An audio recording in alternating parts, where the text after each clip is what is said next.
And we are live. It is August 14th, 2022. And I believe we are, I think, almost close. I think 20 days till kickoff, or a little over till 3 weeks until we have our first game for the Oklahoma Sooners versus the UTEP Miners at home. I am the OU flag guy, Yes. as usual. Joined tonight by my co-host, who's on the Wednesday show, Gavin. Gavin has a rare treat to be on tonight because usually it's me and Sean, but Sean was very busy tonight, so Gavin was happily said that he would step up and fill Sean's role for tonight. So, Gavin, how are you doing tonight? What's all been new? And have you enjoyed the Wednesday shows at least? Because it's a little different from the Sunday show. Yeah, Wednesday shows have actually been really good, and it kind of gives me a little foretaste towards a little bit of where my specialty is, which is actually high school ball, which is across the state of Oklahoma. So I would say more than anything, like if you want to know like some inside details of like what's going on within the state, you better come on down to Wednesday nights because those are usually a lot of good information that I will like to break down my own opinions and analysis on things. And Exactly. yeah, which we've already did 6A1 and 6A2, which you'll see in the other, from the other past 2 weeks when we did. But coming up this Wednesday, I'll be breaking down Class 5A, and I will have a lot in store for that. So come down this Wednesday, if you guys want to watch. Exactly. So the big thing is, Gavin, do you enjoy and I'll ask this a little more on Wednesday, but do you enjoy, is it 5A because of your alma mater, or is it 6A that's your preference? Because that's the big kind of one where everybody gets to talk about like that's the best of the best ones for it. Or do you prefer some of the smaller ones like 4A or 3A? Oh, that is an interesting question. But it depends on on like how the best games are usually going on. Me personally, I always prefer 5A because I always prefer the old grit blue collar sort of action and everything. But when you start getting into like the 6A1, 6A2, you get more finesse, within the positions and all that. But when you get on 5A further down, that's when you see a lot more involvement within the trenches and how some of the other schools usually go further down within how they handle their programs, because usually it's a lot of run it down your throat, old school football more than anything. So I always like that style, going from 5A down. That's always been my personal take on it. Isn't it too that I say 6A with it, but I've also seen 5A where I enjoy 5A. That's where my alma mater's from. But at the same time, I noticed definitely if they're lacking at a skill position, oh boy, do they lack at that skill position. What I noticed is really kicking in 5A. Like I've seen so many teams just go for two at this Well, point, and well, it's and like, oh, this changed 20 years ago when I was in high school. Like we had kickers who could kick the ball. Now it's like, oh dear goodness, like they're small. well, and I will point this out too because you don't really get a lot of skill positions within 5A further down, because sometimes you can get like sometimes to me like one of the guys from soccer team basically playing at that point. And we've have seen I've seen that quite a few times too, to where one of the guys that might not be on really good at other parts, but he's a really good kicker. So that's just sometimes to where we sometimes might not have one of the guys to do it. It's like how I kind of look back to the old school days. Whoever your best player was also your best kicker. That's just how it kind of boils it down to, at the most part. Correct. And that's also something I noticed for paying a little more attention to high school football, just from teams being around this area. And just, hey, I'm just going to go watch a Friday night game. I definitely have noticed as well, if you have a guy that's going to be at least on the FCS level, that team is solid already. Like that is already a playoff team. Now, you could face finally that roadblock or that wall from the other team who's just more well built. But I saw one, oh gosh, I want to say it was what? Gavin, when did Mac win? It was 2014, right? 2014. Yeah, 2014. I remember watching them take on, I want to say it was, oh, who did they Was it the face in the state semis? championship? Oh, semis. That No, was no, it wasn't. McAllister. It was McAllister, yeah, and I think it was Dalton Wood who was Dalton quarterback. Wood, who was and he was supposed to be an original OU commit as well. So exactly, and it took that entire MAC team to beat him at that because he was just fantastic. But it was like watching the Vince Young Longhorns against this team. He was a monster, and he was the quarterback.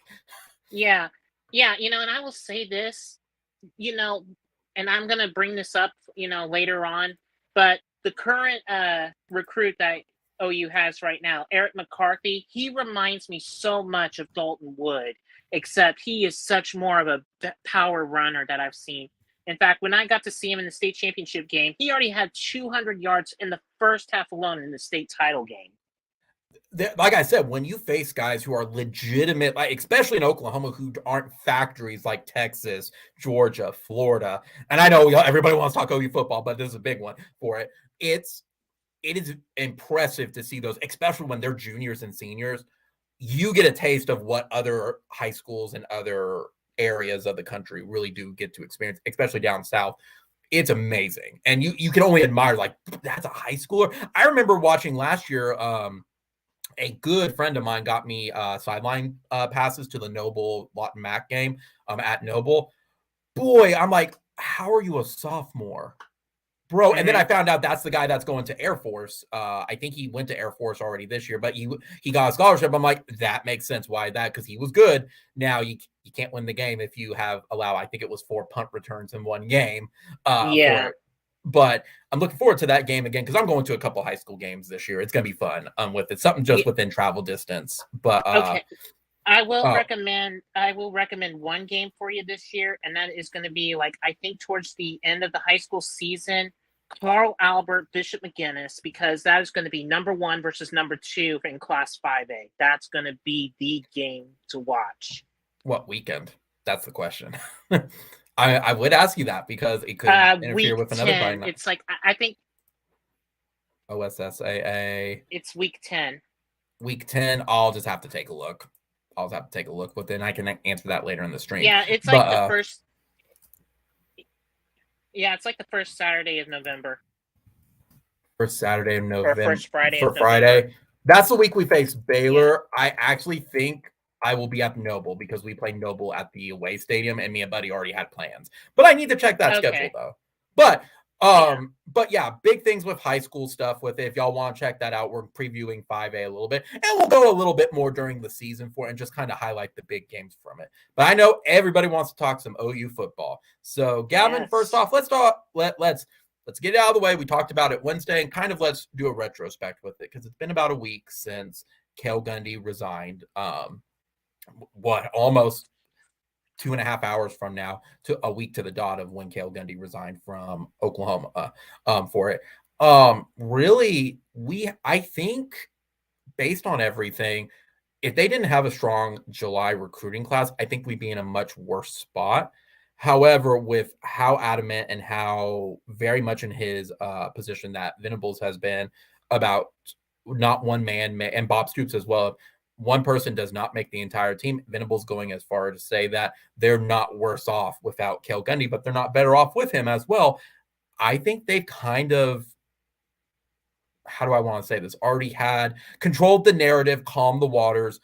No recruits have said they're decommitted from it. I think that we've gotten kind of past this first stage of adversity with Venables with this one. So what's your thoughts, Gavin? We talked about it very briefly on Wednesday. And as we mentioned too, we don't have to continue talking about it, but we do have to recognize that it was something that happened and people need to understand he was going to get fired as a result of it. Is there anything else though you want to add on to that? I will say, and I'm going to just be very honest about all of this. It was when all of this was brought up, it was it was very early details. That was all that was going on. So it was to really get a good grasp of what was going on at first.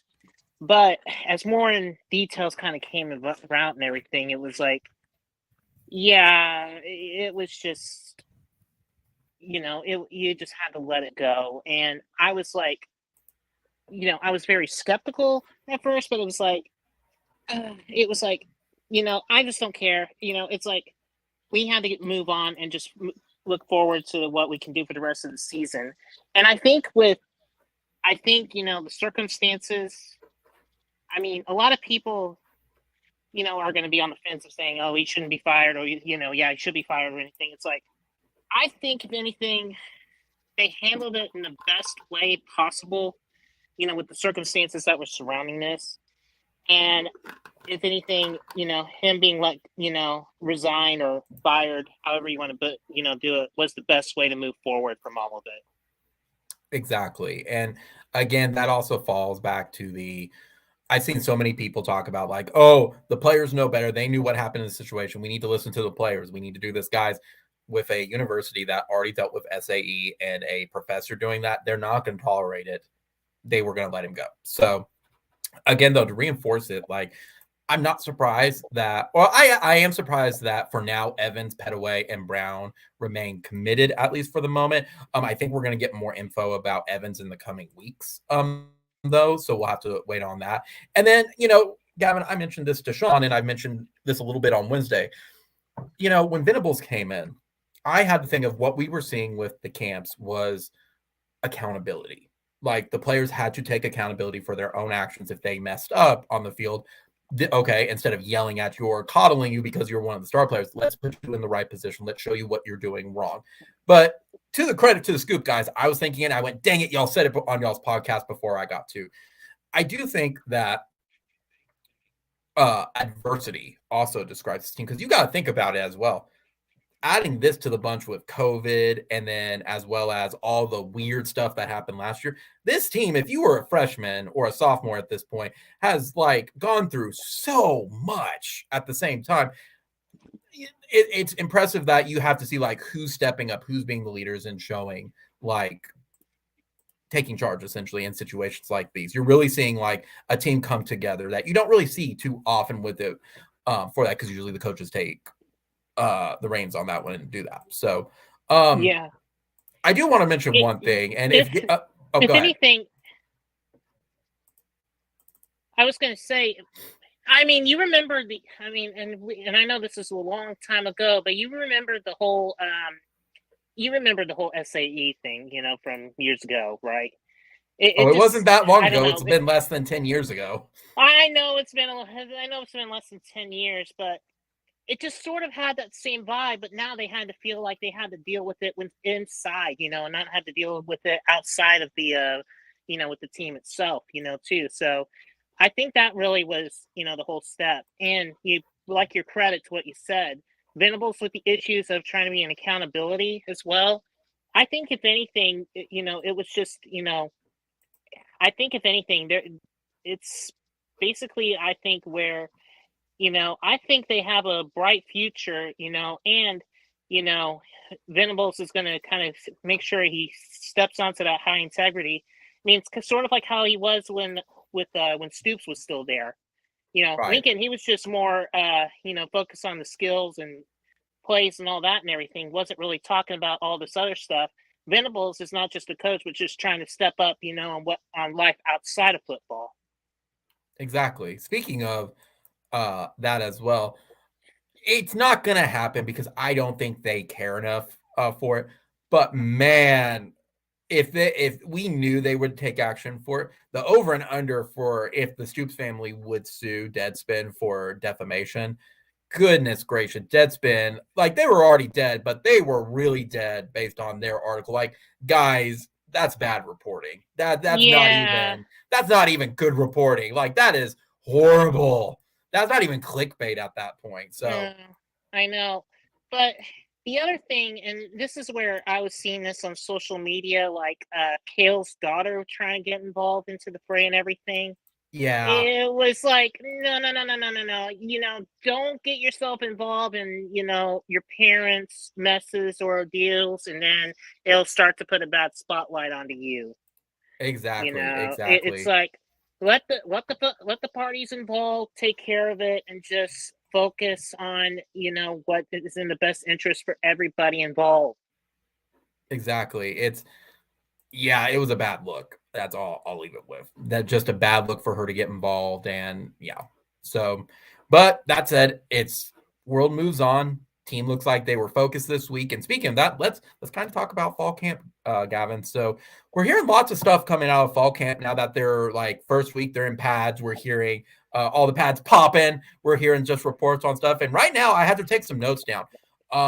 Starting with quarterback, it sounds like that Dylan Gabriel is obviously your clear number one.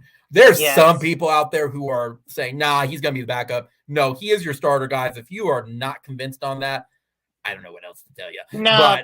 But yeah, I'm just going to be interested in who's going to be QB2. That's going to be the main, question I'm going to be seeing now. So I've seen a lot around Twitter on it. And mind you, Twitter's Twitter with it. Social media. Right now, I'm seeing Davis Bevel as the number 2 with it. That he is actually impressing, and that right now Nick Evers and General Booty are struggling.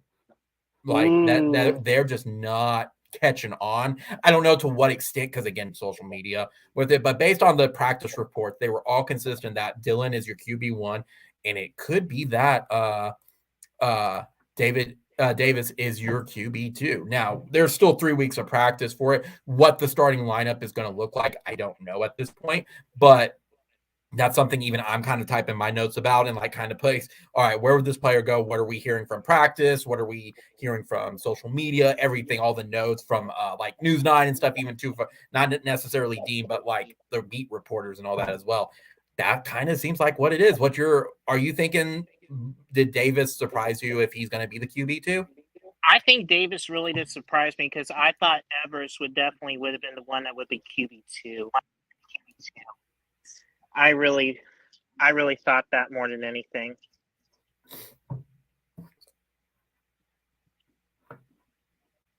I thought Evers would have been QB2 at this point. There we go. Mike was failing me for a sec. Yeah, see, I thought Nick would have been it too, but apparently no, he's not. So it's just going to be one of those that it is what it is. So have you heard anything about any stuff on the QBs or anything like that beyond that? I haven't really heard anything, but I will say I've really been. I would say this. I think if anything, this is one of my biggest deal. But I think having Schmitty back, especially within the strength and conditioning, it's making a whole lot of difference from what this team is looking like now compared to a year ago. Because if you look at the before and the afters, boy, man. You don't mess with Smitty in the wintertime. That's all I can say. That's right. I'm going to just leave it at that. So, if anything, Smitty will definitely be someone to where, he's going to make sure those boys are in shape to play. Exactly. Moving on then to running backs. Right now, on my notes, they're saying there's good stuff coming out from Eric Gray. I believe, I could not find the note for the life of me, but he either lost weight or gained weight, and he feels a lot better than he did last year for it. They're also saying that Marcus Major is really showing out as well. Like he's getting a lot of snaps. And they also said that Gavin Sawchuck is also doing well. Now, that being said, same thing is right now it's being reported that Marcus Major and what's his name? Eric Gray are splitting reps. Now, you know me, I said it all last year with it on post games, on live stream.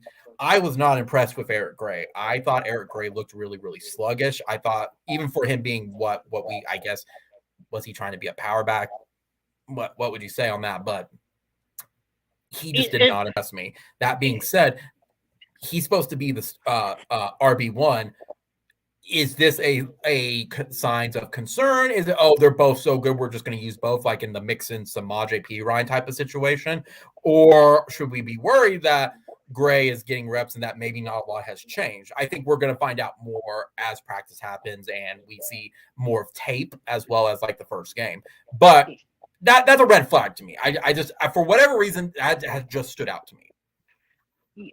There is a little concern, but then again, it's like, Gray's the only one that you have that's really coming back out of the field that has experience, Correct. And that's sort of the other thing. I kind of look at it too. It's like, he's been within the program. He knows the ins and outs of what's going on. I really think, if anything, because Marcus Major, he was like gone all of 2021, for academic issues, so that really kind of was, another step back. So in getting Marcus Major some reps, which I think is a huge plus. But on the other side as well, it's a big, I think an issue to where I think, if anything, like Gray is more of what I would call more of a speedster than anyone on the team. And I think, if anything, I would just see Gray with more of that speedster where you can use Marcus Major as your power back.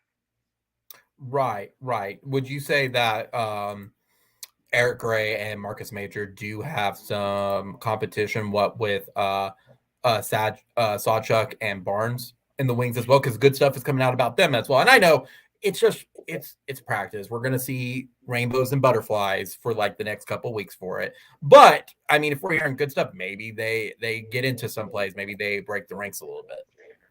Yeah, I think, if anything, they will break the rank a little bit though, and then we'll kind of get where people need to be at though as well when we kind of get further down into later in the camps. Exactly. Moving on for wide receivers, obviously Marvin Mims, Theo Weiss, and Drake Stoops are going to be your starters. I mean, they're the ones. Their seniority. Marvin Mims looks like he's going to have a breakout. I say breakout, but have a reemergent season based on his lack of usage last year. Theo Weiss, I think he's rearing to go because of his injuries and stuff as well. But the big thing is I'm still trying to figure out any news or find anything on info on it. But I am curious on how Brian Darby, Shelton, and Farouk are doing as well for it. I'm just curious to see if anything good has come out from there. If you've heard anything. Yeah, I think, if anything, it's just going to be. I have not seen a whole lot, but I think, if anything, it's going to be a battle for basically that 4th spot at this point. You've already pretty much put it down. Like those three spots with Weiss, Stoops, and Mims, those are going to be your go-to guys. And I will say, and I'm just going to say this, just be prepared, with Jeff Levy's offense of like how wide they are from the line of scrimmage to the numbers, because they will be doing a lot of stuff around the inside the box to get into what they call a numbers game, because that's how they will mostly do all that, and a lot of RPOs as well. Exactly. So I think a lot of it, it's just, you might not, you might not see it right away, but it's definitely going to be an offense to where, it's not going to be number 1, but you can safely put it the top 10, especially on that. And I will say it's interesting because, I've been hearing some good improvements along the offensive line as well. Yeah. It's been I think, if anything, like like how I was talking about with Schmitty, but like that sort of aggression that they needed from the O-line, has been desperately needed. Beatenbow and Schmitty put together, you're going to probably have one of the best O-lines I think you'll have across the country. Now, see, I'm going to be the Debbie Downer on it. I think that's a good little segue. I was going to bring up Daniel Parker as well with it. I've heard good things about him. But now, that being said, you mentioned it, and so did Teddy. Teddy mentioned that he feels that the best unit probably beyond the secondary is the O-line. Some people are taking, like yourself, and this isn't me throwing you under the bus, Gavin. Some of it is taking as a very positive. Oh, this is great improvement from last year. They're going to be nasty on offense. You got Jeff Levy as OC. We've got all the great players. I'm looking at it the other way of, I was hoping that the D-line was the best unit. And if the O-line's the best one from stepping up last year from it, I think we should be concerned a little bit. I don't think the world's ending or anything, but I'm not buying into that particular hype for it. I'm taking the opposite of, with how lackluster the O-line was, they better have really stepped up if they're going to be the best unit for it. Now, do I think they have more what with Schmitty and Beatenbow and who they have at the O-line? Sure. I don't disagree there with it. I just have concerns. Do you think that's a fair assessment from that, or do you think I don't care either or, but I think if anything, you'll see a definite improvement, and I think we can go toe to toe with Baylor's D line. Yeah, because Baylor's lost a lot of guys though. So yeah, so that's kind of the way I look at it right there. So exactly. let's go ahead and flip to the other side of the ball, my friend. Exactly. So defensive stuff. I actually don't have too much stuff on defense because I keep hearing different things. Obviously, on the Scoop podcast, they mentioned that they didn't see Jalen Redmond. I think they mentioned a minor concussion at the moment for it. So who knows on that one what it is, minor wise, major wise. We'll have to see how that goes out. But really, I don't have a lot of notes. I definitely hear that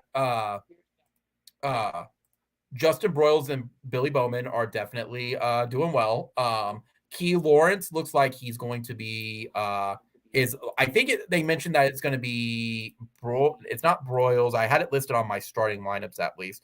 I think it's Key Lawrence and then I think Woody Washington. Woody? Yeah, I have Woody. I'm trying to find the other one from it. Key Lawrence, and it could be Broyles. I don't know. I do need to go back, are going to be your starters for it. It does appear like they're going to be it. It could have been Billy Bowman, though. I do need to go back and check my other notes for it. But good things are coming out definitely from Key Lawrence, Robert Spears-Jennings as well. R. Mason Thomas is getting a lot of shout outs as well. And then same thing with Justin Harrington and Jordan. I typed the name wrong. Now I have to bring it up. This is why we can't have the nice things. Jordan Kelly, that he was getting a lot of praise and stuff as well. But I've heard very, very, very little on the D line and stuff. It seems like the most I've heard is some basic news, like they look stronger than they did last year. They're forcing a lot of 3 and outs for it in that first scrimmage for that. Which shout out to OU for having for the first scrimmage like a former player only barbecue. I think that was very neat and very nice, bit different from the Riley administration from it, where they didn't want to bring those people in for it. I think that was very neat. That's just a quick side note, but that's the most I'm hearing from defense, though. Basically, the guys I mentioned outside of Redmond, like, oh, we didn't see him. He could have been in a boot. He could, or blah blah. He could have had a concussion. Before we found out, yes, it was a concussion. I haven't really heard a whole lot on defense. What have you heard on the defense? For me, the defense is, I think, been very much where I have a lot of questions and everything, especially, I'm going to butcher his name and forgive me for saying it. Ugwebe? I can't remember. Ugwebu? Ugwebu, yeah. Yes. But yeah, what are you hearing on him? I'm sorry. I haven't really got a chance to look a whole lot, but I think if anything from forgive me, I've kind of was trying to look up a lot of stuff though too, but I can't even spell his name right to save my life. It is that's how bad it is. Ugwebu. So I'm terrible with names too, even if they say it a whole bunch. But Ugwa. Like I said, and they're saying the secondary is getting a lot of praise as well from. But that's the most I've heard on defense. It's really been a lot of offense focused, in my opinion. And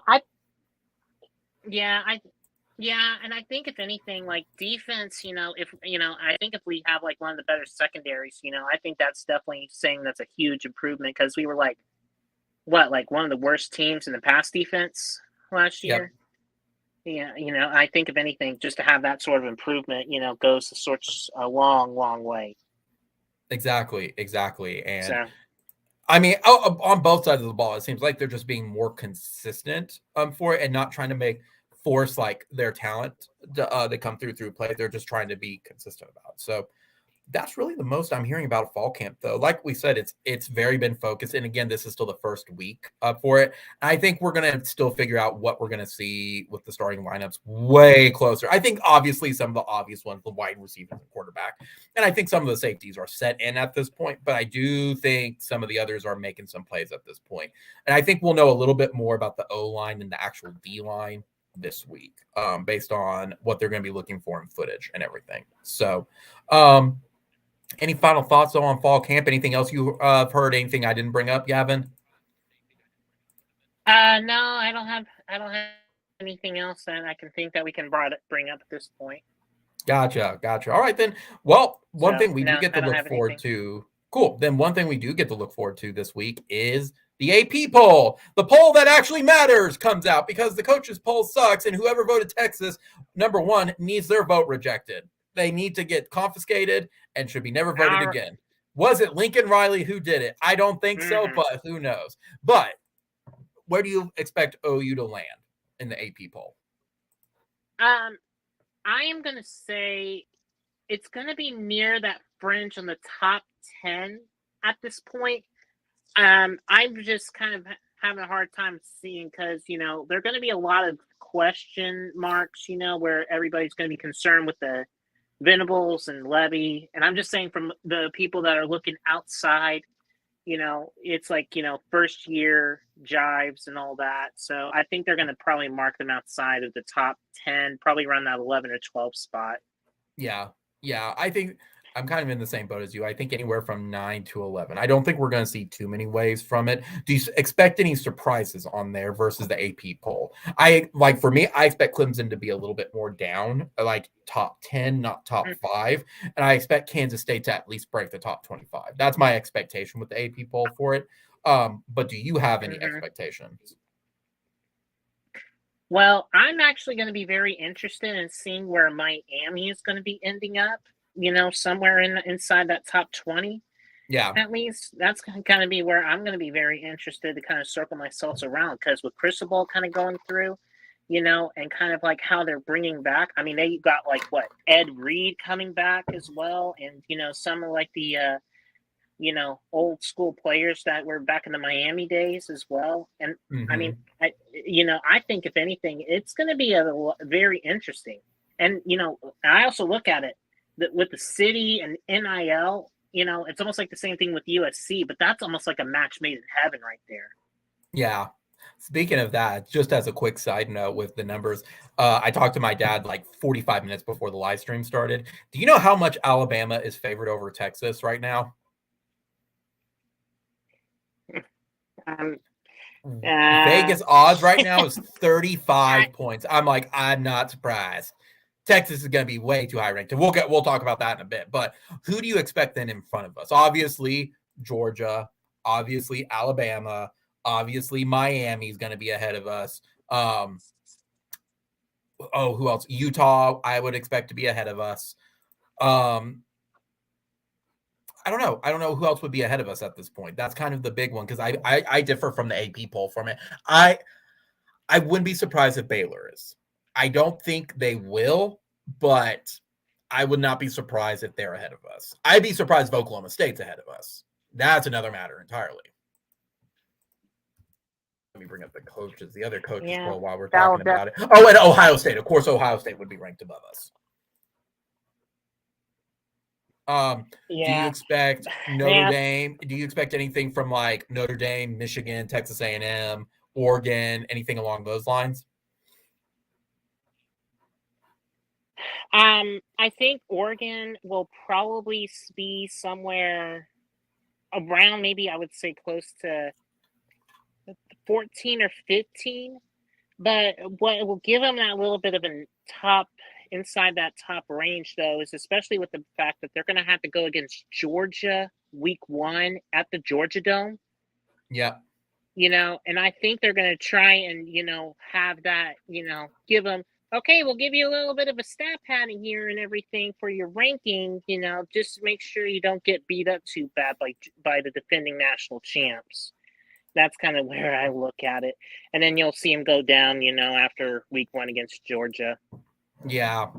My understanding has always been with the rankings, like really the top 5 should be your best of the best, your best cream of the crop. 5 to 10 is going to be those one loss little things. And then honestly, they said 10 to almost 25, you could put any team anywhere at that point because there's so much inconsequential, like insignificant differences with it. They're all basically the same at this point. It's just who do you prefer better at that point. But we'll see. We'll see tomorrow, or we'll see here very soon with the AP poll what all happens, and see what happens.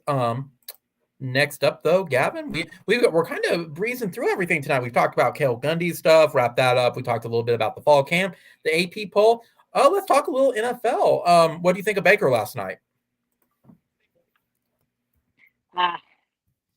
Sorry, my connection's kind of been a little crazy a little bit. You were talking about the NFL? Yep. What do you think of Baker last night? And he got the start over Sam Darnold, and I will never let the joke die. It's as he that's exactly what he wants. So no, I botched that right there, but I'm also typing at the same time. But Baker got the start before, and he had a nice little drive before they had a kickoff. The kick for 3 points. Field goal. Wow, I am messing up tonight. What do you think of him? If you caught the game. Oh. I haven't got a chance to catch, but I was seeing some of the highlights, and at least, if anything, at least Baker looked on point. He was looking like his old self. Correct. If anything, and he was like, I think 4 for 7 during that drive, and and I will say, they're all still getting more and more impressed with Baker Mayfield, whenever they go through camp. So yeah, it's like, I think if anything, he's definitely going to be your QB1 start for the franchise. Which I will be up front. I was very surprised that he got the start over Darnold because preseason's preseason. Now, I guess it's one of those where it's like, how do I want to say this? I didn't expect Darnold or Baker to be out there in preseason because to me, this is kind of the final chance for guys to stand out, to be able to be on the team before they're cut, or they're going to be part of the team, whether it's the scout team or not at this point. But I was surprised that they put both out there, and I guess it was much closer than even what I expected with it. But I'm not really going to be surprised if Baker is going to be the starter over Sam Darnold. Baker impressed me. Darnold was just there, in my opinion. Yeah, and Darnold was just there more than anything. So, I really don't really have a whole lot of issues because Darnold has been so inconsistent over the years, so it's hard to kind of really put a really good gauge on him. Correct. And I mean, in the day, I think, did either of them impress? I don't think either of them impressed for it. But I think Mayfield is still going to be your clear starter for at least week 1. We'll see. Oh, no doubt about it. Exactly. I mean, Darnold, when I say he was there, it's not like he messed up, but he didn't impress like Baker did, in my opinion. That's taking my crimson colored glasses off. Like I was more impressed by Baker's style with it versus Darnold's, but Darnold made the most of what he had. So what do you think of the game overall? Because the Commanders almost came back and won. And that was the thing too. I can only judge Baker and Darnold so much because they're working with the guy still trying to make the starting roster. So it's like, who's going to be better with the better players? Yeah, so it's like, it's pretty much like a lot of fine tuning, trimming around the hedges at this point. So it's hard to really get a good gauge of like who will definitely be your starting offensive line. Now, the only thing I will say is that offensive line has not been good for the last several years. And, correct. It's been, and I think that's going to be one of the biggest issues, So I think it's going to be a situation where I think, if anything, Baker will be much more better because he has much more mobility than what Sam Darnold might have. Exactly. At this point. So, because, now I'm not saying I don't want him to gunsling it, 40, 50 times a game or anything, I don't want to say that at all. But I think, if anything, if you want somebody to make plays, I think, Baker would definitely, would be much more of that, go-to factor. Plus, he has the experience of what it means to get to a deep run. Exactly. Darnold does not with it. So, but we'll have to see. There's still plenty of preseason left at this point before. I do think Mayfield is going to be the starter for week 1 for sure. But we're just going to have to see as we get closer with it, because the closer it gets, the closer we get to kickoff, the closer we get to fantasy football, the closer we get to pick'ems, we get close to everything. It's 3 weeks away, Gavin. Yes. Which is also funny because, as I mentioned on the other one, everybody else is like, football in 3 weeks. Me, I'm like, Splatoon 3 in 3 weeks. I'm just adding to the bunch. So Yeah, speaking of, I've been counting down the days at work, and I got one of the anchors that I talked to on the noon show. He and I both talk about OU football, and we just been counting down the days till kickoff. It's been that close. yeah, that's me at work. Since I have a giant, not this flag, obviously, but I have another flag at my work where I keep it in my cubicle. And whenever there's a football thing, they all come to me like, "What do you think of this ranking? What do you think of this? What do you think of the Cale Gundy situation? What do you think of the coaches poll? What do you think of this?" I'm just like, "Is that what I'm really for?" And then I thought about it, Gavin, where I was like, I was invited to a wedding last year, and I was the go-to person to keep track of the OU game versus West Virginia. I'm like, I am that guy. I don't know if this is good or not. So I'm taking that as a yes, but it also means, oh crap, I need to work on some other hobbies. So I think we need to go into maybe a therapy session for you, Josh, at this point, and okay. talk about yeah. Let's talk about some fun stuff. So obviously, as well, and I talked a little bit about it with my dad tonight. Even Texas in a world of hurt right now. One of their wide receivers was arrested for being a dum dum, and then it appears that one of their O linemen and wide receivers is out for the year on injury. I did not get the details of why, because this is still relatively new to me for it. But I heard the rumors of some stuff coming out of fall camp with Texas PG. So yeah, Yeah, what's going on, Gavin? Okay, I will say, and I have watched this, and the whole issue was okay, so I'm going to talk about the wide receiver first. It was just stupidity upon stupidity, because a lot of it was just mostly parking tickets, and he didn't pay the parking tickets, and his car got booted. And I guess he was, and I'm thinking to myself, okay. And then I guess one of his friends put, Snapchat it and everything. And I guess he also somehow damaged the boot as well. And, it was just one of those things where he was just making dumb mistake after dumb mistake. But this wasn't the first time he was doing something like this. Remember, he transferred from Alabama, and Right. he was having troubles down there in Tuscaloosa as well. And for me, it was it's basically the same behavior that he's doing over and over again.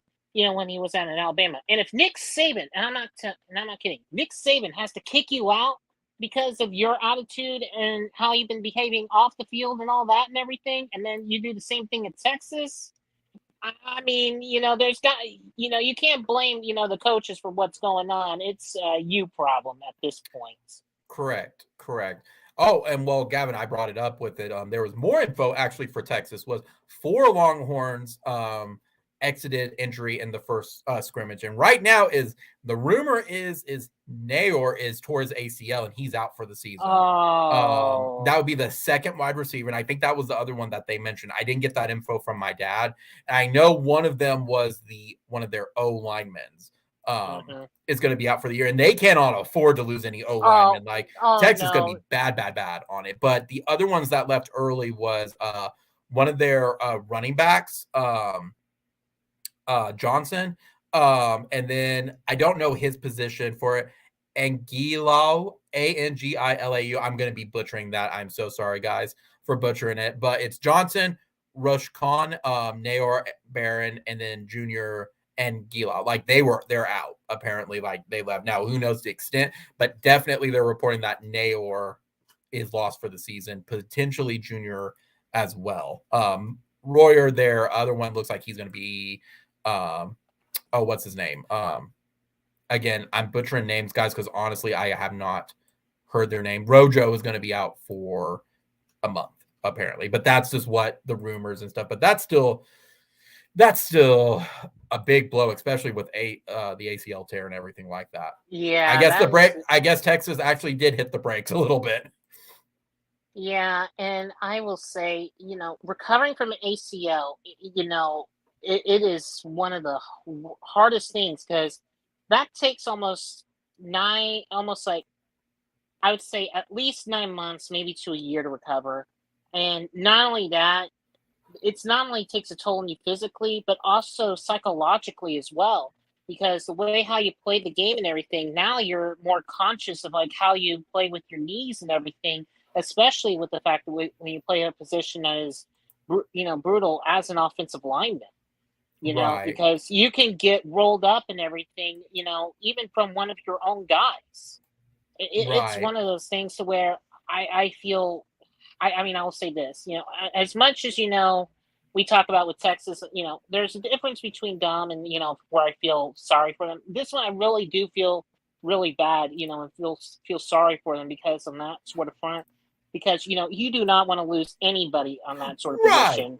Right, and you don't want to lose anybody in general. There was a Reddit football thread that I saw that was like, if you had one wish to get like from a genie where you could not affect wins, couldn't affect like endowment or something like that, what would you wish for? One person said no more injuries in the college football scene, and I agree. You never want to see the injuries for it, and especially with this one. If they lose that the player who tore his ACL for the year, he is good enough where it was, I believe it was, they're already projecting like 2 games down from what they were predicting from like 9-ish wins to now almost 6 to 7. Like this is a massive loss to Texas for that, especially again if they lose that O lineman. Do you remember the one who got arrested? Was he suspended for the year? Was it just a couple games? What happened with him? He's indefinitely suspended as of right now, according to ESPN. Gotcha. So, we don't, and of course, with the fines on the coach on indefinite, we don't know if it's just going to be the first 2 games or if it's going to be the whole season. So it's basically like the coach's decision at this point. But we're saying, okay, you're in the timeout corner. Sit there and think about what you did. That's what it is at this point. Exactly. But things are hurting down in Texas, man. And unfortunately, I'm so bummed I did not get the my dad did not get the, if we ever get OU Texas tickets, I'm the first one to offer because my dad's like, I'm done. I'm not going to deal with that Dallas traffic. I'm like, I'm young enough. I don't care about the Dallas traffic. I'm a psychopath who will leave at 2 a.m. to make it there. But we didn't get them this year. But I don't, if this is the case, Texas is going to walk in against OU with, man, I will still say it's a 7-point game because that game is weird, but it's realistic. They could be 1-2, 1-3 walking into this OU game. Yeah, I mean, if anything, you can maybe say it can almost have that 2015 vibes at this point. Yeah. I mean, if that happens, Sark has a built-in excuse of, oh, well, most of his good players were injured, so let's give him another year, which, I mean, I'm not complaining about that, but still, though, that's one of those like, okay. So, but yeah, I wanted to bring that up with Texas just because they're hurting, and I mean, they were expected to do a little bit better this year, and now, yeah. Yeah, I mean, it's like, when you lose such a key part, of your core, it is, so hard to really overcome all that. It really is. And especially when your O-line is, your bread and butter, and I will say, even though the O-line's been a little bit more butter at this point, though, too, it's still, it's just sort of like how I say, it's melting in the frying pan at this point. Yep. So one thing I do want to segue in, Gavin, as well, speaking of teams and stuff and focusing back on OU, we got our big recruit, Jacoby Johnson, committed to OU last night, walking out of like his I guess the high school inflatable from it and putting the hat on. I mean, we all knew it's the worst kept secret. Like, he wanted to stay home. OU was his dream school for it, but it's nice to finally see him commit. Yeah, and they had a nice video presentation that they had, talking about all that was going on. And then he says, I'm taking my talents too. And then he comes out of the tunnel and then he puts an OU hat on. That's how he brought it out. But yeah, this is going to be a really, really good win, for OU. And it's a rare, and I will say this, rare in-state recruit, because we don't see a lot of like the in-state recruits and everything that actually, want to stay inside. Because usually, we're such a, OU is such a powerful brand where others we get a lot of good players from all across the country, and to have one that's basically. Hey, Gavin, I'm not trying to interrupt you. I finally found the info on Texas. I finally found it. So okay. The wide receiver was the one who was arrested. That was one. The second one was that wide receiver about Nayor. And the third one, the offensive lineman who was injured, was the junior Angelau. And the report is that they had season-ending knee injuries. So if that is the case, they're going to be starting three true, like not true freshmen, but three freshmen on that O-line. They're going to get whipped about. Like, I don't even want to imagine what it would be like starting three freshmen. Think about that. Three freshmen. What do you do? Oh man. Okay. What do you do? Okay, I would say I'm going to go back to the high school days. Roll out of the pocket, Quinn Ewers, for your life. That's all I can say at this point. Gavin, I'm all in all seriousness. I cannot ever think of a time that OU has started with three freshmen on the O-line. I can't. I can think of one or two maybe for it, but it was always like, the center, and then we'll have the defensive ends, maybe the guards or whatever. But maybe, or it was someone where they were so good. I think Orlando Brown started as a freshman. Orlando Brown was a freshman when he started. Yeah, but I think. But if I remember, Orlando Brown, he was so talented, for his part. And then I have to go back. Crap, I forgot his name now. He was a kid out of Shawnee that was the starting center for 3 years. He was with Baker.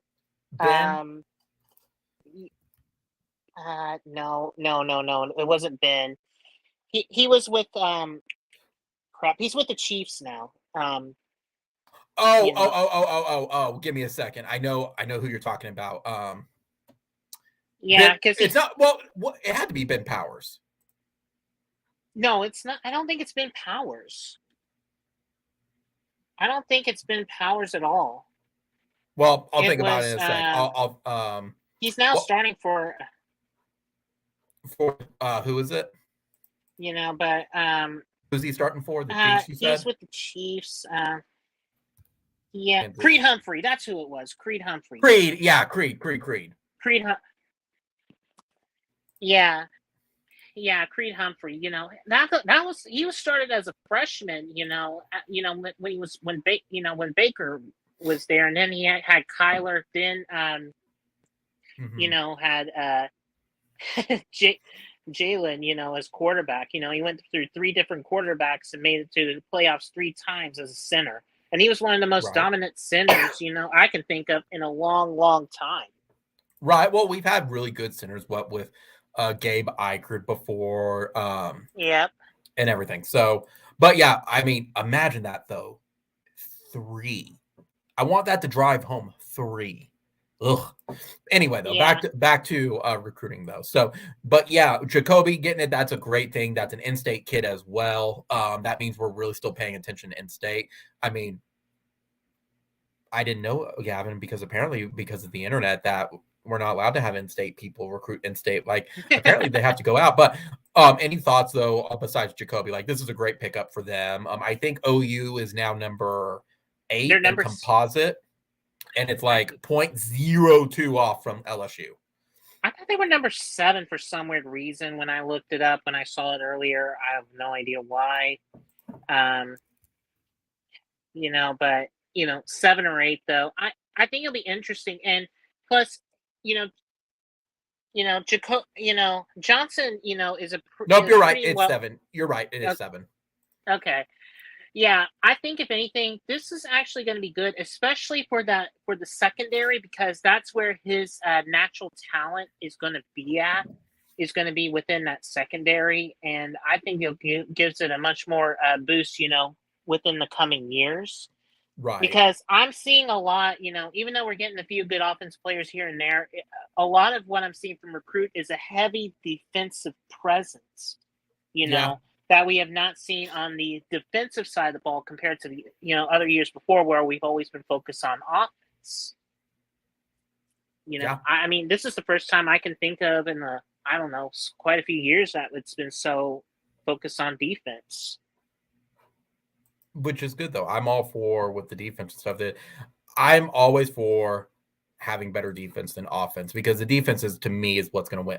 I know it's the old saying of defense wins you championships, but it really does. I'm more fans of it. Now, is it boring games to watch at times if you don't have exciting players who are lighting people up? Absolutely. But I'm always a fan of the defense and having a much more solid defense versus offense at that point. But that's me. That's me. Yeah. But very happy about Jacoby. Was there any other in-state kids that you were watching in high school right now, Gavin, that you should be taking a look at? Well, I mean, the problem is most of the top recruits have pretty in the state have already signed. I mean, Yeah. you know, Cole Adams, you know, the kid from Owasso, he's going to Bama. Correct. Luke Haas over at Bixby, he's going on over to Arkansas. Micah Tees, he's also heading on over to, you know, Arkansas as well, you know, and some of that was because, you know, when Riley left, you know, they kind of decommitted. Hey, Gavin, on this live stream, it's Tebow. Okay. Well, for Tebow in that sense, you know, they kind of went to the other, you know, went into the SEC, but went to not into the best part of, the SEC, went to being Arkansas. But I will say, I think if anything, those players that I mentioned are going to be the ones that you are going to have to watch out for. As far as the in-state recruiting, I have seen a few players here and there. There's one, and I will say one very huge sleeper, in my opinion, but has not gotten a lot of attention. And he's been, someone I think that might get some more attention, the more, for his senior year. Emmanuel Crawford out of Grove, they just started coming into Class 5A, and I'll just talk 5A a little bit. But he's been putting up, 2,000 yards last season, and, was probably like one of the best rushers in the state. That's alongside near Mccarthy as well. I mean, he is a lightning in a bottle, and he's only been playing football for just a few years as well. And he has such a nice back, pretty much a little bit of a hard backstory. Came, from, I can't remember if it was Congo or something like that, and basically escaped here to the States and, found his way into Oklahoma as well. And, his is something, I really think that I kind of like that underdog in him to, going through all that adversity and everything. Exactly. Gavin, I think we've covered a lot of everything that I had listed tonight with it. Have you been paying attention to ESPN Plus and Sooner Vision Plus? Have you seen anything on there? I've seen the old Bud Wilkinson shows that he did, Sports in the Family. So, I was really enjoyed that. Then, of course, a few old Bob Stoops, clips as well. And a lot of some few OU basketball and some footballs as well. But, I haven't got a chance to see like any of the soccer or softball or anything like that. You know what I'm saying? Those other sports that come in. And a lot of it has just been trying to find the time to do all that. But at least the plus side, and I will say this, I got the Disney bundle that has the Hulu and the ESPN Plus, which, was a nice little feature as well. Yeah. At least that way I'll be able to watch that, the OU Kent State game and not have to have a worry about, paying an extra, I don't know, $70 or $80 for pay-per-view like I did last year.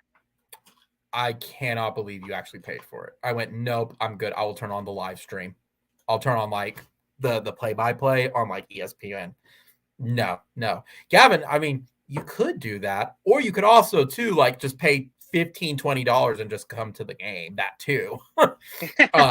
Like it's not that expensive.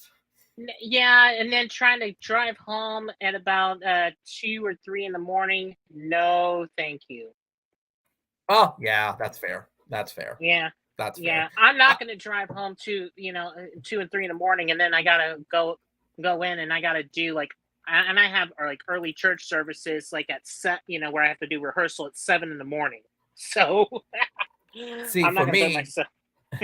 I'll be upfront. For me, I have the Disney Plus Hulu bundle, ESPN bundle with it as well. But I'll be honest, Everybody else, oh, we're going to be watching Sooner Vision Plus. It's going to be great. Me, oh, cool. Animaniacs. I can watch season 1 and season 2 right now. Oh, goodness. So that's me. I had it before, but of course it's like, oh, now I actually have to use my subscription now. Otherwise I'm wasting my money on it. So yeah. Oh, I do want to say, and this is going to be random. If there's one Disney movie I'm actually looking forward to this fall, it's the Hocus Pocus sequel that they got coming up this September. Finally someone that's not Sean who says Hocus Pocus. That's just a crappy movie. No, shut up. It is a good movie. I will be one curious. of the best Halloween movies of all time. Period. Exactly. The reason why it failed was because I believe it was released in like June, July, when nobody cared about Halloween because we weren't in the September, October, November, December months. So, but yes, I'm looking forward to that as well. There's a lot of movies I gotta catch up on. I had my friend's Paramount Plus for a moment. I actually watched the Sonic the Hedgehog 2 movie, so that was fun. Of course, but of course, I think the one movie I'm very interested is the live remake of the Pinocchio movie that they're doing with Tom Hanks. Yeah, we'll have to see what they do on that one because that can be interesting too. It's sort of interesting with. Tom Hanks. I don't know what other role you can really put with him at this point, but him playing as Geppetto, I think it could work. I think it could work. With him as Geppetto. It's crazy to think that he's at that age now where he can. I'm just like, oh gosh, crisis. So, oh my goodness, Gavin, do you got anything else tonight? Because I think we've covered mostly everything at this point. With it, again, it's been a very quiet week because again, for recruiting guys, recruiting's mostly in a dead period until August 31st. So. If recruits commit and stuff, sure, like that's a big thing with it, but it's going to be on their end versus our end.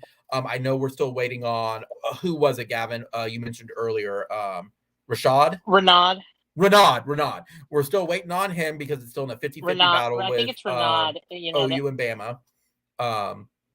But yeah, it's very Alabama. Much a quiet period. Yeah. And then of course Anthony Evans, of course. And then of course we got to see where Hicks. Hicks, Hicks is also one I'm very interested in seeing as well. Correct, because we're definitely going to need, we'll have to figure out where Hicks, I think Hicks is still favored OU, but I think the question is when he's going to actually make his commitment at this point. I think it's coming soon, but is it going to be during like the Under Armour game? Is he wanting to focus on high school? Who knows with it. But yeah, any last words, Gavin? Any final thoughts or anything before we wrap up? Be sure to tune in this Wednesday as I will give you the preview on Class 5A high school football this week. Yes. We have a couple of seconds left, guys. So if you do have questions, definitely throw it in the chat. But everyone, thank you all for joining on this very, very short live stream. I'm surprised. We went a full hour, guys, and we have usually an hour and 30 minutes, but like I said, it's just been quiet. So everybody, thank you all again for joining. Comment, rate, and subscribe. Hit the notification bell up at the corner of your screen because, hey, when we go live on Sundays and Wednesdays now, you'll be able to join us and chit-chat with us. And I always try to pay attention to the chat as much as I can.